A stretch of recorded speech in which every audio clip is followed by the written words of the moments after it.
अस्सलाम वालेकुम नाज़रीन, जियो न्यूज़ पर आप देख रहे हैं आपस की बात। मैं हूं मुनीब फारूक और मेरे साथ मौजूद हैं नजम सेठी साहब। अस्सलाम वालेकुम नाज़रीन, प्रोग्राम के पहले हिस्से में डिस्कस होगा सिंध में जारी करदा लोकल गवर्नमेंट ऑर्डिनेंस, जिसमें हमारी इत्तलात के मुताबिक अभी तक उसका नोटिफिकेशन, ऑफिशियल नोटिफिकेशन जारी नहीं हुआ। आज भी मुत्तहिदा कौमी मूवमेंट और पाकिस्तान पीपल्स पार्टी की क़यादत, जो सूबाई क़यादत है, वो चीफ मिनिस्टर हाउस में मौजूद है। 8 घंटे से ज़्यादा का वक्त गुजर चुका है और अभी तक कोई कंक्लूजन सामने नहीं आया। अभी भी शायद ड्राफ्ट को फाइनली कुछ सामने हमारी उसकी शक्ल नहीं आई और अब भी उस पर शायद काम हो रहा है। अवामी नेशनल पार्टी और पाकिस्तान पीपल्स पार्टी के जो दीगर एलाइज हैं वो सख्त नाराज़ हैं।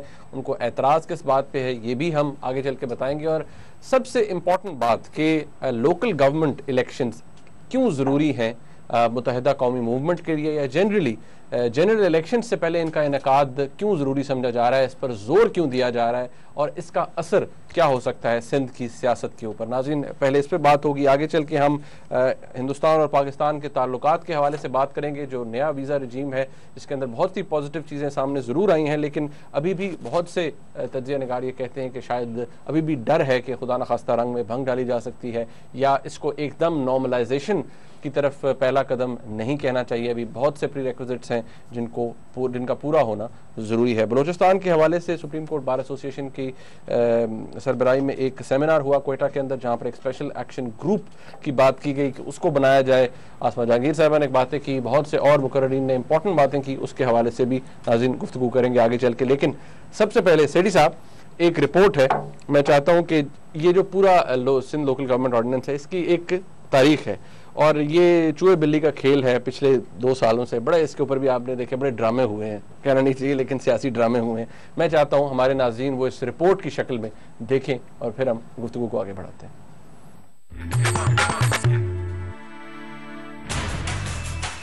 साबिक सदर परवेज मुशर्रफ के दौर में जो नया बल्दियाती निज़ाम मुतारिफ हुआ उसमें MQM ने सिंध के 2 बड़े शहरों पर अपनी गिरफ्त मजबूत कर ली। लेकिन मौजूदा हुकूमत के आने के कुछ अरसे बाद जब मकामी हुकूमतों की मुद्दत खत्म हुई तो सिंध में MQM और पीपल्स पार्टी ने वो मैच शुरू किया जिसकी आखिरी गेंद शायद अभी तक नहीं फेंकी गई। गुज़िश्ता साल इन दोनों जमातों ने बल्दियाती निज़ाम को लेकर अवाम की तफरीह व तबाह का जो इंतजाम किया उसका लुत्फ अभी तक भुलाए नहीं भूल रहा। अगरचे गवर्नर साहब रूठे और इस्तीफा देकर चलते बने, पर आपस की बात ने इसका ड्रॉप सीन पहले ही बता दिया था। मैं ये समझता हूँ गवर्नर साहब भी वापस आ जाएंगे और ये जो अलायंस है ये इसी तरीके से ऊपर नीचे हो के ये चलेगा। गवर्नर सिंध इशरतुल इबाद जो इस्तीफा दे चुके थे उन्हें हिदायत की गई है कि वो गवर्नर का चार्ज संभालेंगे। पूरा साल MQM रूठती रही और रहमान मलिक साहब की रेस्क्यू सर्विस मनाकर हुकूमत में वापस लाती रही। बज़ाहिर मसाइल नए नए सामने आते थे लेकिन कहीं न कहीं बल्दियाती निज़ाम का रोड़ा बीच में अटका हुआ था। इस दफा भी बंद दरवाजों के पीछे होने वाली कई मुलाकातों के बाद ये ऐलान कर दिया गया कि नए बल्दियाती निज़ाम पर दोनों जमातें मुत्तफिक हो गई हैं और कुछ दिन बाद रात गए इसके मुसव्वदे पर दस्तखत भी कर दिए गए। लेकिन सिंध की बाकी इत्तेहादी जमातें मसलन फंक्शनल लीग, ANP और NPP हुकूमत से नाराज हो गई और 13 सितंबर को इस ऑर्डिनेंस पे एहतजाज के लिए कॉल भी दे डाली, जिसमें पाकिस्तान तहरीक इंसाफ और पाकिस्तान मुस्लिम लीग नून भी शामिल है। सवाल ये पैदा होता है कि MQM और पीपल्स पार्टी की जानिब से इन जमातों को मनाने की जो कोशिशें की जा रही हैं वो कहीं इस एहतजाज के गुब्बारे से हवा निकालने के लिए तो नहीं, और देखना ये भी है कि कहीं हुकूमत MQM के साथ भी सियासत तो नहीं कर रही जिसमें फिलहाल MQM को इस ऑर्डिनेंस के जरिए राम कर लिया जाए और असेंबली में बहस कराकर मजीद तरमीम करवा ली जाए। और सबसे आखिर में ये कि सिंध में बल्दियाती निज़ाम का इलेक्शन आने वाले जनरल इलेक्शंस के लिए इतना अहम क्यों है। सेठी साहब, ये पूरा एक जो सियासी ड्रामा कह लें, सियासी एंटरटेनमेंट जो पिछले 2 साल में हमने देखी, मैं नहीं चाहूँगा कि मैं आपको और कुछ करूँ, ऑल्दो हमारे पास कुछ व्यूज़ हैं ANP के हाजी दिल साहब का भी, और मैं चाहता हूँ अगर आप समझते हैं टाइम है तो हम सुनवा लेते हैं, नहीं तो हम गुफ्तगू आगाज़ करते हैं। आप क्या कहते हैं? नहीं, वी नो देयर व्यूज। वो प्रोटेस्ट कर रहे हैं और वो वॉकआउट भी उन्होंने किया हुआ है और वो इनफैक्ट अलग भी हुए हैं। 6-7 मिनिस्टर्स और एडवाइजर्स वगैरह अलग हो गए हैं और वो कह रहे हैं कि हमें एक्सेप्टेबल नहीं है ये जो बात कर रहे हैं, ये जो बात करें। अच्छा, अब सेठी साहब आप मुझे ये बताइए कि ये जिस तरह से ऑर्डिनेंस लाया गया, मैं ANP का सवाल आपके सामने रख देता हूँ। वो कहते हैं जी सबसे पहले ये कि इसको ऑर्डिनेंस की शक्ल में क्यों लाया गया, आप बिल ला सकते थे, एक ऑलरेडी कानून मौजूद है उसमें तरमीम कर लेते, बहस करा लेते। आप इसे ऑर्डिनेंस की शक्ल में क्यों ला रहे हैं और रात के इस पहर क्यों दस्तखत करवा रहे हैं, जारी कर रहे हैं, कोशिश कर रहे हैं, एक पार्टी के साथ सिर्फ मुशावरत क्यों कर रहे हैं? ये बहुत अहम सवाल है और मेरे ख्याल में उनके लिहाज से बड़े पर्टिनेंट है। आप क्या समझते हैं, सिर्फ MQM को क्यों इतना ये अहम लगता है लोकल गवर्नमेंट रूल्स? देखिए, ये MQM और पीपल्स पार्टी दोनों के लिए बहुत अहम है। उसकी वजह ये है कि MQM पीपल्स पार्टी के बगैर सिंध के किसी इलाके में भी गवर्नमेंट नहीं चला सकती, ठीक, हुकूमत नहीं चला सकती। पीपल्स पार्टी ने भी ट्राई करके देख लिया कि विदाउट MQM कोऑपरेशन ना लॉ एंड ऑर्डर होता है, ना किसी किस्म की हुक्मरानी हो सकती है और सारा कुछ ब्रेक डाउन हो जाता है। और दोनों ने इस 5 साल में एक दूसरे को आजमा लिया है और उसमें जो नताइज इस आजमाइश के निकले हैं वो ये है, पहली बात तो ये कि MQM कंफर्टेबल है पीपल्स पार्टी के साथ। जितना वो एहतजाज करती है उतना ही ज्यादा पीपल्स पार्टी के साथ वो कंफर्ट लेवल जोन है। क्यों? क्योंकि MQM अगर पीपल्स पार्टी के साथ नहीं बैठेगी और नून लीग के साथ बैठेगी और रूरल सिंध की सारी कंस्टिट्यूंसीज पीपल्स पार्टी के पास होंगी तो MQM नवाज शरीफ के साथ बैठ के नहीं चला सकती। ये एक दफा हो चुका है कि MQM जो है उन्होंने नवाज शरीफ साहब के साथ मिल के कोशिश की थी चलाने की हुकूमत, बहुत अरसे की बात, और वो नहीं चल पाई और आज तक वो लड़ाई झगड़े नवाज शरीफ साहब के और MQM के इसी वजह से वो दूर हैं एक दूसरे से। तो इन दोनों को एक दूसरे की जरूरत है, इसलिए ये एक दूसरे को छोड़ेंगे नहीं, नेगोशिएट करेंगे, लड़ाई झगड़े करेंगे मगर एक दूसरे को छोड़ेंगे नहीं। मगर अगर किसी सूरत में ये छोड़ देते हैं एक दूसरे को तो नुकसान किसका होगा? पहली स्टेज पे देखना यह है कि किस वक्त कौन किसको छोड़ता है। आज अगर MQM पीपल्स पार्टी को छोड़ देती है तो पीपल्स पार्टी का बहुत नुकसान हो जाएगा। पूछिए क्यों?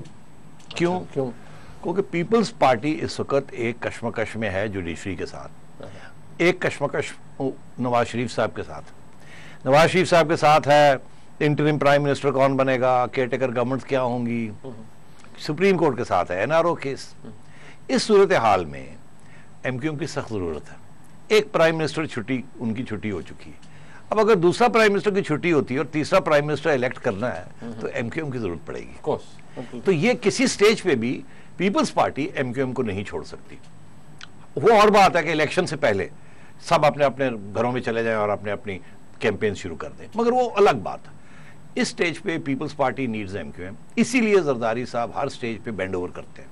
हालांकि उनकी पार्टी के अंदर नेशनलिस्ट एलिमेंट्स नाराज होते हैं, लड़ाई झगड़े होते हैं, उनकी अब ANP भी नाराज हो रही है, JUI भी नाराज है, मगर वो और क्यू वाले भी नाराज है। हाँ, ये मुस्लिम फंक्शनल नाराज है। फंक्शनल चले वो क्योंकि जरदारी साहब के साथ नहीं है तो इसलिए चले, उनकी नाराजगी होगी अपनी जगह पे, मगर तो उनके पार्टनर्स नाराज हैं। मगर वो फिर भी उनका ये ख्याल है जरदारी साहब का कि पार्टनर्स का मेन इंटरेस्ट जो है वो कराची में सेकेंडरी इंटरेस्ट है और मेन इंटरेस्ट उनका या पंजाब में है या KP में है, इसलिए उनके वो इंटरेस्ट को वो बरकरार रखेंगे और यहाँ वो बेसिकली MQM के साथ जाएंगे। अच्छा, इसलिए उनको नहीं, तो इसलिए जरदारी साहब अपनी पार्टी को भी समझाते हैं और अपने अलाइज को भी समझाते हैं कि MQM को मैं नहीं छोड़ सकता। MQM को भी जब जैसे मैंने अर्ज किया कि उनको भी इस बात का एहसास हो गया है कि पीपल्स पार्टी के साथ ही मिलके सिंध प्रोविंस चलाई जा सकती है, किसी और पार्टी के साथ मिलकर नहीं चलाई जा सकती, क्योंकि पीपल्स पार्टी अगर मेजॉरिटी नहीं तो सेमी मेजॉरिटी में तो हमेशा होगी,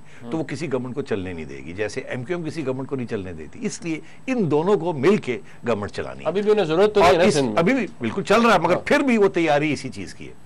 पहली बात। दूसरी बात यह है कि अगली इलेक्शन जो आ रही है उसमें भी जो रूल्स ऑफ द गेम है दोनों ने तय पाने हैं। क्यों? देखिए, पंजाब में बड़ी सख्त लड़ाई होगी, मगर MQM is not involve in Punjab. बिल्कुल, Peoples Party is involve. KP में भी लड़ाई होगी, हर जगह पे एटलीस्ट 3 फोर्सेस लड़ेंगी, PPP, नून और इमरान खान। बिल्कुल, और कहीं तो चौथी भी फोर्स आ जाएगी, JUI। ठीक है, तो वो अपनी जगह पे है। सिंध को स्टिच अप करना है।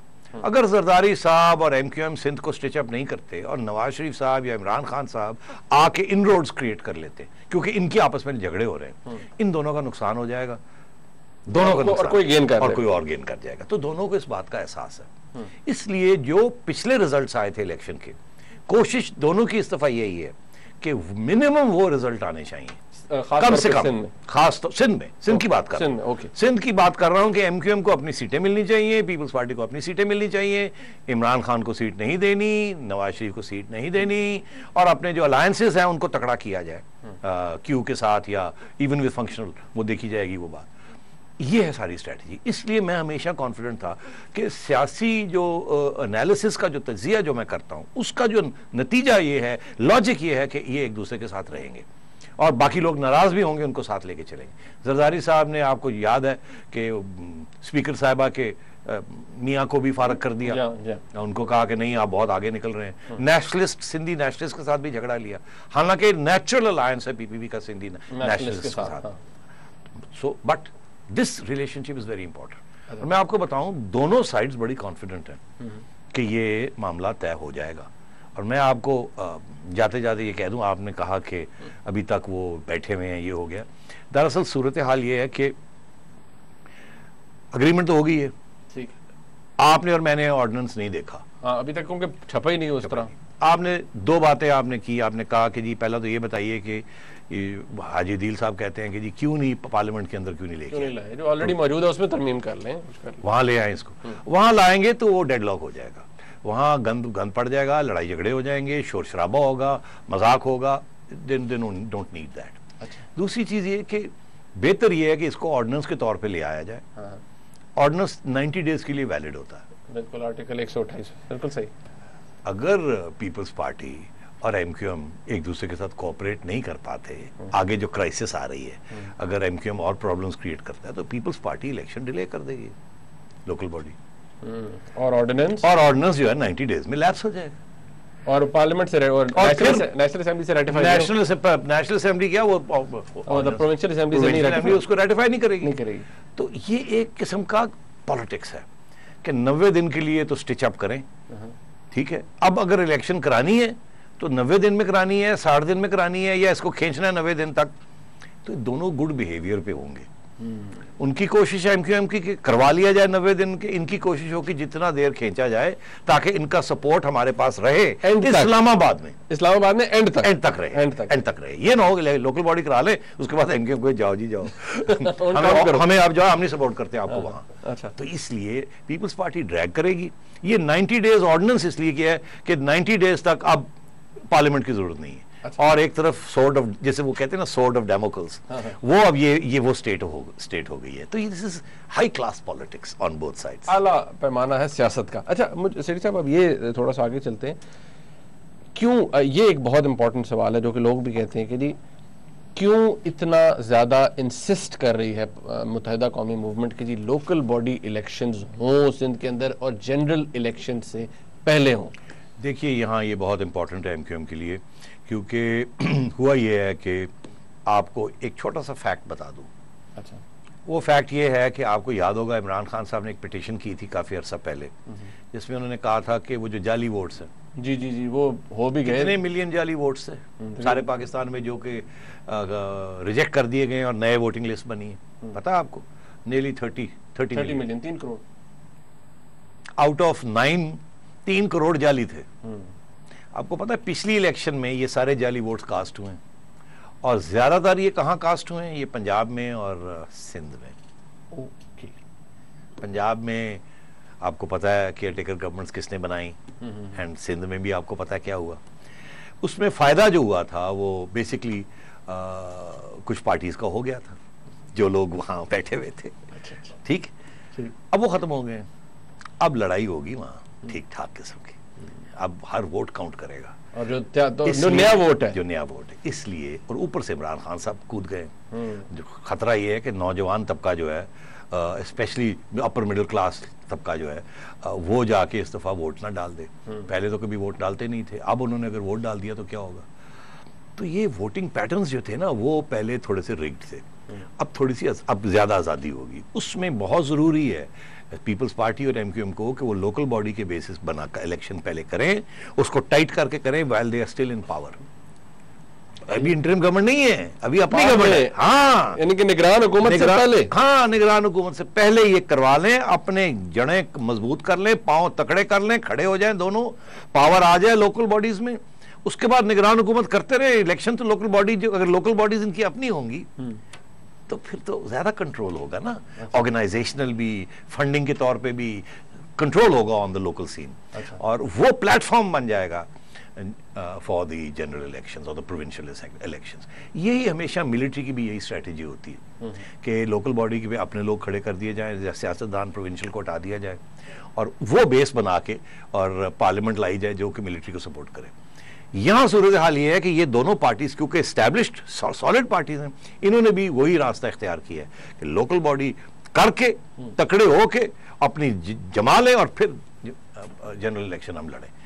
क्योंकि अगर ये ना किया और जनरल इलेक्शन के बाद किया, बीच में इंटरिम गवर्नमेंट आ गई, तो फिर ये जो फैसिलिटी लोकल बॉडीज की वो नहीं मिलेगी दोनों को। अच्छा, चलें सेठी साहब, अब चलें सिंध की आपने बात की, फिर सवाल तो ये भी है सेठी साहब कि आपने कहा ये एस्टैब्लिश्ड पार्टीज इन्हें करना चाहिए।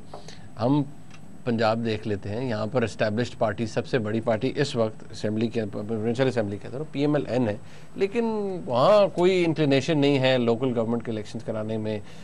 5वें साल के अंदर हैं हम, ये तो ख़त्म हो रहा है काम, लेकिन कभी कोई ऐसी चीज़ सामने नहीं आई जहाँ पर कोई दिया गया हो इशारा कि हाँ जी हम करवाने में इंटरेस्टेड है। Very good question. सिर्फ ये पंजाब में नहीं, बलूचिस्तान में भी ऐसी है और होती साहब की तरफ वहाँ भी ऐसी है, KP में। तो ये फर्क क्यों है? 3 जगह पे इंटरेस्ट नहीं है, 1 जगह पे इंटरेस्ट है। क्यों? दिलचस्प बात यह है कि वहां सिर्फ 2 ही पार्टीज, दोनों ने अपने अपने आप को एस्टैब्लिश कर लिया, तो पक्का करना है। कच्चे अगर हो रहे थे तो पक्का करना है। यहाँ सूरत हाल ये है कि पंजाब के अंदर, तो मैंने अभी आपसे कहा ना कि अगली इलेक्शन में बड़ी सख्त कशमकश होगी, और अगर ये अब लोकल बॉडी करा देते हैं और जिस किस्म के अब नए इलेक्शन कमीशन और ये वो सारा कुछ बन गया है, ये ना हो कि शहबाज शरीफ साहब के हाथ से गेम ना निकल जाए, ये ना हो कि लोकल बॉडी में इमरान खान साहब को वोट मिल जाए, ये ना हो कि पीपल्स पार्टी बाई इलेक्शंस में जैसे उन्होंने किया यहां भी वो करके पैसे जब, क्योंकि पहले भी पंजाब मिनिमम 3 हिस्सों में बांट चुका बटा था ना, वहां तो नहीं हुआ था सिंध में, वहां तो 2 ही थे, वही 2 हैं। पहले वहां क्यू थी, नून थी और PPP थी, अब क्यू तो उड़ गई, मगर वो आ गए PTI वाले, ठीक है ना। तो अगर PTI वाले आ गए, इज अ रियल थ्रेट। तो अब ये डर है कि अगर ये लोकल बॉडी इलेक्शन कराते हैं तो लोकल बॉडी इलेक्शन जो है वो इनके ऐसे हो सकता है कि पंजाब 3 हिस्सों में सीरियसली बांट जाए, या ये कि 2 हो जाए। हो सकता है कि इमरान खान साहब को पता लगे इन सबको कि उनका ज्यादा सपोर्ट बेस है, फिर तो अगली इलेक्शन तो उड़ गई ना, उड़ गई। उससे बेहतर ये है कि लोकल बॉडी की तरफ रिस्क ना ली जाए, अपने आप को मजबूत किया जाए, और जब प्रोविंशियल गवर्नमेंट्स बने केयर टेकर तो जरदारी साहब के साथ कुछ लेन देन करके कहा जाए वहां आप अपनी कुछ थोड़ी सी प्रो गवर्नमेंट बना लें, यहाँ हमारी कुछ थोड़ी सी प्रो गवर्नमेंट बनाने दें, स्टेटस को रखें, हम थोड़ा सा यहाँ आप थोड़ा सा वहां। ये इस किस्म की डायलॉग अभी नहीं मगर होएगी। Shahbaz Sharif is not interested in local bodies because local bodies में बहुत खतरा है कि उनका सपोर्ट बेस इरोड हो जाएगा। इसलिए ये नहीं वो चाहते कि लोगों को पता चले कि यहाँ, इसलिए इतनी मेहनत कर रहे हैं, भाग दौड़ कर रहे हैं, मेहनत कर रहे हैं दोनों भाई कि ये किसी तरीके के साथ अपने आप को कंसोलिडेट किया जाए। अच्छा, ये this is difference in the same problem exists in Balochistan and Khyber Pakhtunkhwa. वहां भी ये जाली वोट्स बड़े चले थे, और अब अगर वो जेन्युइन वोट के साथ हो गया और रिजल्ट कुछ और आ गया तो इलेक्शन में तो बिल्कुल ही उड़ जाएगा। लोग कहेंगे लो जी उड़ गए जे, चलो इधर दौड़ो। इसलिए वेव होती है ना, हाँ, रिस्क नहीं लेना चाहते। नाज़रीन, एक ब्रेक का वक्त है, ब्रेक से जब वापस आएंगे तो गुफ्तगू को मजीद आगे बढ़ाएंगे, हमारे साथ रहिएगा।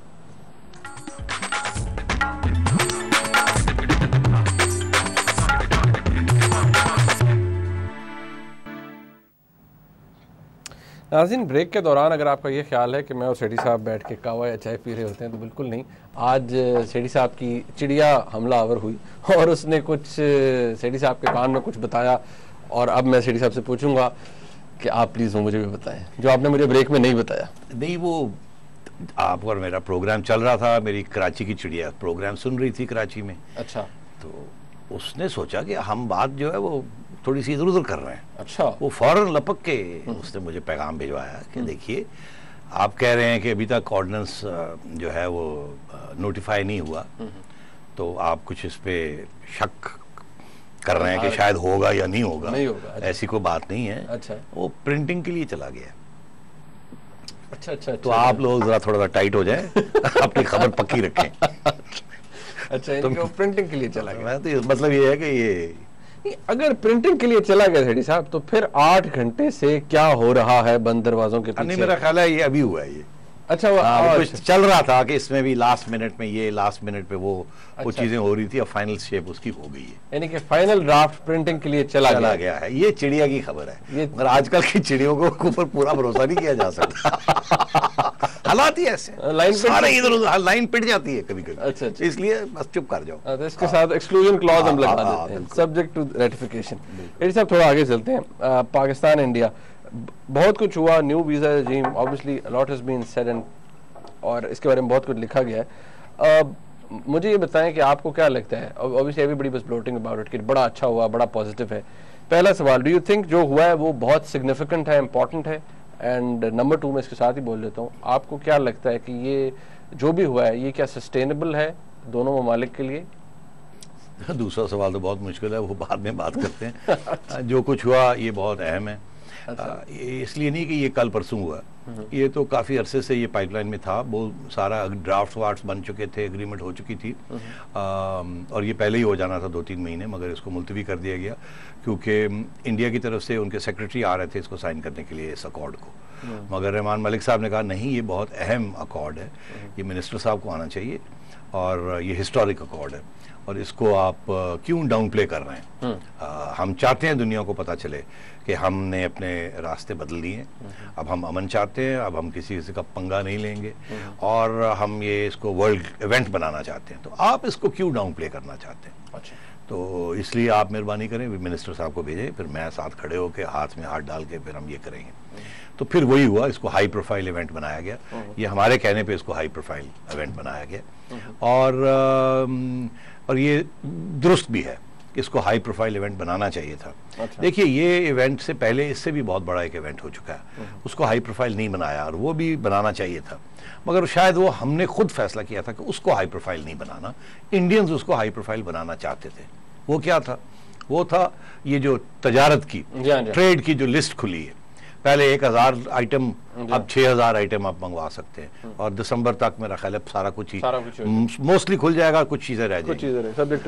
तो काफी अरसे से वो चीज अटकी हुई थी। अच्छा। और वो चुपके से ही ट्रेड अकॉर्ड हो गया और उस वक्त ये मोस्ट फेवर्ड नेशन की बात जो है वो सामने नहीं आई, क्योंकि कुछ लोगों के को जब वो इस्तेमाल किया जाता है वो लफ्ज़, तो लोग परेशान हो जाते हैं कि एक मुल्क जिसको 60 साल से आप 65 साल से आप दुश्मन मुल्क कह रहे हैं, 3-4 जगह, हाँ, और आप हर किस्म की उसके बारे में आपने अपनी तालीम किताबों में भी और करिकुलम में भी उसको आपने एक पोर्ट्रे किया हुआ है, लाइकवाइज वो भी ऐसे करते हैं, और उसको आप all of a sudden most favoured nation दे रहे हैं, तो ये तो मंजूर नहीं है। तो उसको डाउन प्ले करने के लिए हमने इतनी उसका सॉन्ग एंड डांस ढोल वोल नहीं बजाए कि हम कर रहे हैं, मगर वो बहुत अहम था और मैंने पहले भी इसका तज्जिया किया और अगर वक्त मिला तो फिर कर लेंगे, क्योंकि उसकी वजह यह है कि 1965 के बाद तजारत बंद थी, ब्रॉडली स्पीकिंग, स्मगलिंग हो रही थी, तो इसका मतलब है चीज़ें आ रही थी और जा रही थी और फ़ायदा जो है वो गवर्नमेंट को नहीं हो रहा था, टैक्सेस नहीं पे हो रहे थे उसके ऊपर,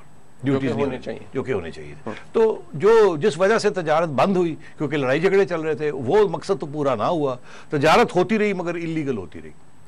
तो अब क्योंकि अब उन्होंने कहा तो ये नुकसान दोनों का हो रहा है, तो ये एक बहुत बड़ा कदम था। इंडिया काफ़ी अरसे से कह रहा था कि तजारत शुरू करें, उसके साथ तल्लकात बनेंगे, इंटरेस्ट बनेंगे दूसरे की तरफ, फिर आहिस्ता आहिस्ता दूसरी चीज़ों की तरफ जाएंगे। हमारा जो रवैया रहा है थ्रू आउट वो ये रहा है कि सबसे पहले कश्मीर, फिर सियाचिन, ये चीजें हल करें, आप पानी का भी मसला भी हल करें, फिर आपसे दोस्ती करेंगे। तो होता ऐसे नहीं है, जब दो दोस्त बैठे हों तो बेहतर होता है, मसाइल हल हो जाते हैं। अगर दो दुश्मन बैठे हों तो मसाइल कभी नहीं हल होते। अच्छा। तो ये रास्ता जो अब हमने इख्तियार किया ये बेहतर है, इसके साथ रास्ते खुल रहे हैं। अब ऐसे आपने देखा ये तजारत का रास्ता भी खुल गया।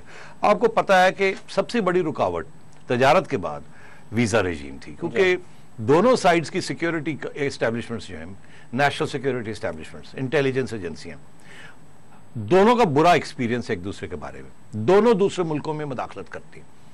हमने भी मदाखलत की है, उन्होंने भी की है। अब डिटेल्स में जाने की जरूरत नहीं है, माहौल को ख़राब नहीं करना चाहिए, क्योंकि ये बात जो है ना इंटरवेंशन की और एक दूसरे के अंदर टेररिज्म फैलाने की, ये बात दोनों गवर्नमेंट्स ने फैसला किया है कि पब्लिक में हमने नहीं करनी, बिहाइंड द सीन्स करनी है एक दूसरे के ऊपर अगर कोई इल्ज़ाम लगाने हैं। वो कह रहे हैं कि यहाँ आपने वो मुंबई वाले जो हैं जिनको उनको नहीं आप पकड़े, सही तरीके से ट्रायल नहीं कर रहे। हम ये कह रहे हैं हमने एक कमीशन बनाई हुई है जो कि कसाब और वारा के ऊपर, और कि आप जाके उनको डिटेल्स दें, आप वो डिटेल नहीं दे रहे हैं। तो ये तू मैं पहले पब्लिक में हो रही थी, जिसकी वजह से आप आगे दोनों साइड्स नहीं बढ़ रही थी। अब उन्होंने इसको बैकग्राउंड पे अंदर ले गए, बिहाइंड द सीन्स बात हो रही है, और अबव द सीन्स यही हो रहा है कि चलिए आगे बढ़िए। तो मैं ये समझता हूँ ये जो अब जो हुआ है ये बहुत अहम है, और दोनों इंटेलिजेंस एजेंसियों ने बड़ी रेजिस्टेंस थी, क्योंकि एतमाद नहीं है दोनों के एक दूसरे के ऊपर, और सबसे बड़ा रुकावट भी यही दोनों थी एक दूसरे के ऊपर, लोगों को आना जाना नहीं करना चाहते। तो ये मैं समझता हूँ कांग्रेस हुकूमत और यहाँ पीपल्स पार्टी हुकूमत का बहुत बड़ा अचीवमेंट है ये, कि उन्होंने दोनों अपने अपने एजेंसियों को समझाया है कि ये अब रुक नहीं सकता, ये आगे फ्यूचर का ही बात है, आहिस्ता आहिस्ता हमको बढ़ाना पड़ेगा सब कुछ। तो इसलिए ये जो कुछ हुआ ये बहुत बहुत बहुत इंपॉर्टेंट स्टेप है। कुछ लोग बेचैन हैं उधर भी और यहाँ भी, कुछ लोग कहते हैं जल्दी करो जल्दी करो जल्दी करो। हमारे यहाँ स्पेशली लोग कहते हैं कि जी वो अब कश्मीर का मसला हल करो, और सियाचिन और सर क्रीक और पानी का मसला, इसमें कोई शक नहीं है कि हमारे लिए ये बहुत अहम है। मगर आप देखिए दोनों साइड्स का रिलेशनशिप क्या है। जो भी हल निकलेगा इन चारों मसलों का, वो पाकिस्तान को उसमें फायदा होगा, नुकसान नहीं होगा। इसलिए क्योंकि अभी तो इंडिया ऊपर बैठा हुआ है ना, सियाचिन भी वो लेके बैठा हुआ है, पानी भी वो लेके बैठा हुआ है, ठीक है ना, सर क्रीक वाला भी है, सर क्रीक में भी उनकी पोजीशन थोड़ी सी बेहतर है। तो जो भी मुआहदा होगा फाइनली उसमें इंडिया को कुछ देना पड़ेगा ना। इंडिया इस स्टेज पे देने की मूड में नहीं है कि उनकी भी इलेक्शन आ रही है। कांग्रेस इस वक्त बड़े बुरे हालात में है, करप्शन के चार्जेस, बुरी हालत हुई है, मनमोहन सिंह की टांगे खड़क रही। उस सूरत में अगर ये करे तो ऑपोजिशन पड़ जाएगी कि तुम जाके दे आए हो, वो आ नहीं रहे यहाँ पर, वो आ नहीं रहे। हाँ, इसीलिए भाई तुम क्या लेने गए थे, क्या तुम्हें मिला? लेने उन्होंने क्या आना है, उन्होंने खुद तो देने आना पड़ेगा ना, कंसीड करना पड़ेगा, हर जगह पे उनको कंसीड करना पड़ेगा। इसलिए वो इंटरेस्टेड नहीं है कि अब इस इलेक्शन से पहले सेंसिटिव एरियाज में वो जाए। हमारा जाहिर है इंटरेस्ट है जितनी जल्दी हो, तो वो नहीं होगा। ना ही हमें कुछ स्ट्रेस करना चाहिए कि वो करो करो करो करो करो, क्योंकि वो इस स्टेज पे वो नहीं कर सकते। मैं समझता हूं कि अगर उन चार इश्यूज में से एक इशू भी मनमोहन सिंह साहब आके यहाँ सर क्रीक का भी कर जाएं, तो ये एक कदम और आगे बढ़ेंगे। फिर इलेक्शन होने दें, हमारे यहाँ भी हो रहे हैं, उनके यहाँ भी हो रहे हैं, इस डायलॉग को आगे बढ़ाएं, और वो जो दूसरे इश्यूज हैं उनकी तरफ फिर आप बढ़े, जिसमें मैं समझता हूँ सियाचिन से भी ज्यादा इंपॉर्टेंट पानी का मसला एग्जैक्टली। और ये जो हमारी ट्रीटी है, इंडस वाटर ट्रीटी, इसको रिवाइज करके इसको इनलाज करने, और अगर माहौल अच्छा होगा, दोनों से नई इलेक्शन गवर्नमेंट्स आई होंगी, हर गवर्नमेंट मुश्किल फैसले इब्तिदा में कर सकती है, आखिर में नहीं कर सकती। इसलिए मैं समझता हूँ यहाँ भी इलेक्शन हो जाए, वहाँ भी इलेक्शन हो जाए, और आप देखिएगा एक साल के अंदर अंदर आफ्टर द न्यू इलेक्शंस और भी कदम बढ़ाएंगे, दोनों बढ़ाए जा सकते हैं। और खुदा ना खास्ता कि कोई ऐसा वाकया ना हो जो कि इस पूरे प्रोसेस को वो सवाल रह गया, वो एक बहुत इंपॉर्टेंट सवाल है, क्योंकि वो एक डर है। नाज़रीन, एक ब्रेक के बाद हम आते हैं कि क्या ये पूरा प्रोसेस खुदा ना खास्ता डिरेल भी हो सकता है, कोई रंग में भंग भी डाल सकती है, इसके हवाले से बात होगी ब्रेक के बाद। और आपकी कॉल जरूर हम शामिल करेंगे, मैं कॉल कीजिएगा प्रोग्राम के इस हिस्से के बाद आपकी कॉल होंगी। एक ब्रेक पे चलते हैं, हमारे साथ रहिए।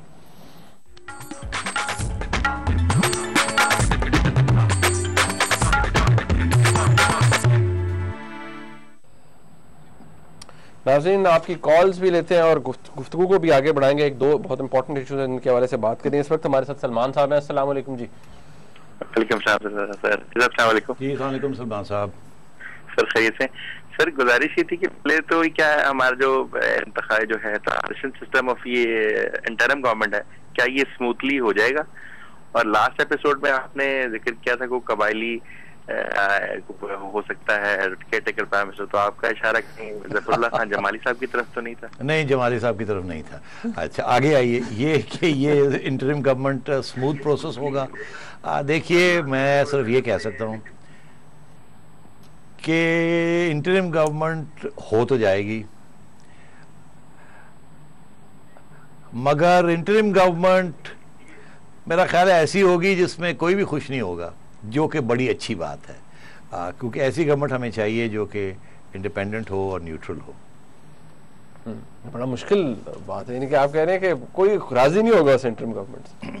अच्छा सेठी साहब, थोड़ा हम चले मुझे जल्दी से सवाल का जवाब दीजिए। वो पिछला हमारा रह गया था एक छोटा सा, कि ये जो सारा प्रोसेस है ये फर्क भी हो सकता है इसकी, मतलब ये जो पीस प्रोसेस है सारा, ये वीज़ा रजीम, ये जो जिसके बारे में हम खुशी मना रहे हैं। आप वो देखिए, आपको याद होगा कि बहुत अच्छा प्रोसेस चल रहा था जनरल मुशर्रफ के दौरान कश्मीर के ऊपर भी काफ़ी प्रोग्रेस हो चुका था, out of the box solutions discuss हो रहे थे।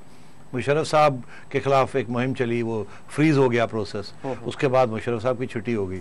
अब मुझे याद है कि जब मुशर्रफ साहब जा रहे थे तो सबसे पहले जब शाह महमूद कुरैशी साहब फॉरेन मिनिस्टर बने तो मेरी चिड़िया ने मुझे आके खबर दी कि 4 घंटे की ब्रीफिंग प्रेसिडेंट साहब, जो उस वक्त मुशर्रफ प्रेसिडेंट थे, उन्होंने शाह महमूद साहब को खुद 4 घंटे की पूरी डिटेल ब्रीफिंग दी कि हमने क्या क्या किया और ये इस काम को अब आपने आगे चलाना है, कश्मीर वाली चीज को। अच्छा। तो it was a full flash briefing with the for you know सारे वहाँ, और प्रेसिडेंट साहब उस वक्त मुशर्रफ जनरल प्रेसिडेंट मुशर्रफ ने शाह महमूद कुरैशी फॉरेन मिनिस्टर को ये बताया था कि we have to do this.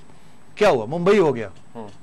ठीक, 2 महीने जब मुशर्रफ साहब अगस्त में गए हैं, नवंबर में मुंबई हो गया, सारा कुछ डिरेल हो गया। आज तक उसके असरात 4 साल कोई बातचीत नहीं हो सकी, सब चीजें ये धज्जियां उड़ गई।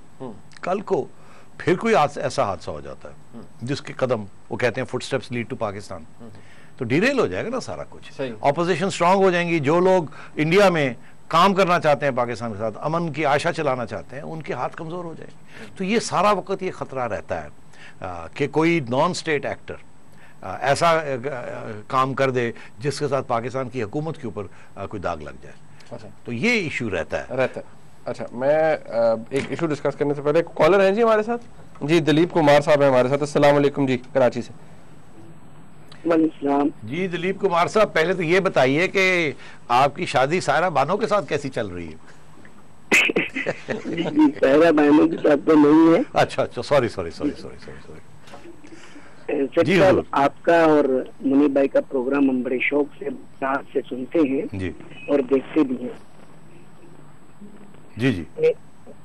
मेरी सिर्फ आपसे इतनी गुजारिश है कि काइंडली इस मुल्क में तहशा टैलेंट है।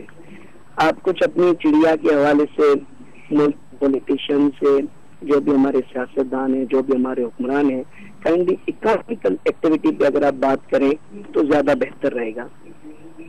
आपसे हमारी शनाख्त सही है, आप हमें शऊर दें इस कौम को। ये घंटों हम एंकर्स के प्रोग्राम सुनते हैं, एंड रिजल्ट कुछ नहीं निकलता। हर चैनल देखें, 4 पॉलिटिशियंस बिठाते हैं, शाम को एक घंटा सब लोग प्रोग्राम सुनते हैं, एंड रिजल्ट कुछ नहीं। बराए मेहरबानी कौम को कुछ ऐसी रहनुमाई करें कि हमारे मुल्क में चारों मौसम है। दुनिया के ऐसे ममालिक बहुत कम है जहाँ इतना हमारे मुल्क में टैलेंट है, इतने लाखों लोग मेन पावर दुनिया में हमारा बसा हुआ है। अब सारा दिन हम ये पॉलिटिकल प्रोग्राम सुन के बेदार हो गए।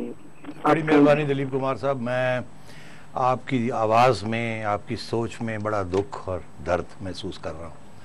मेरा ख्याल है आप बहुत मेजॉरिटी पाकिस्तानी भी ऐसे ही सोचते हैं कि काश ये लड़ाई झगड़े ख़त्म हो, काश तरक्की हो, काश तालीम हो, काश मॉडरेशन हो, काश इंतहा पसंदी ख़त्म हो, काश नौकरियां मिलें, मुलाजमतें मिलें, दुनिया के साथ मिल के रहें, जियो और जीने दें। मगर होता नहीं है। मगर आपको सिर्फ मैं ये कहता चलूँ कि देखिए हर जगह पे तो तबाही नज़र आ रही है, मगर एक और भी चीज़ देखनी चाहिए। आपकी कुछ इदारे ऐसे हैं जो अभी भी मजबूत हैं, और अगर सही किस्म की लीडरशिप उनको मिल जाए तो वो इदारे मिल के इस मुल्क को बचा सकते हैं। अभी शायद मसले हैं, मगर इदारे खुद स्ट्रांग हैं, लीडर्स कमज़ोर हो सकते हैं।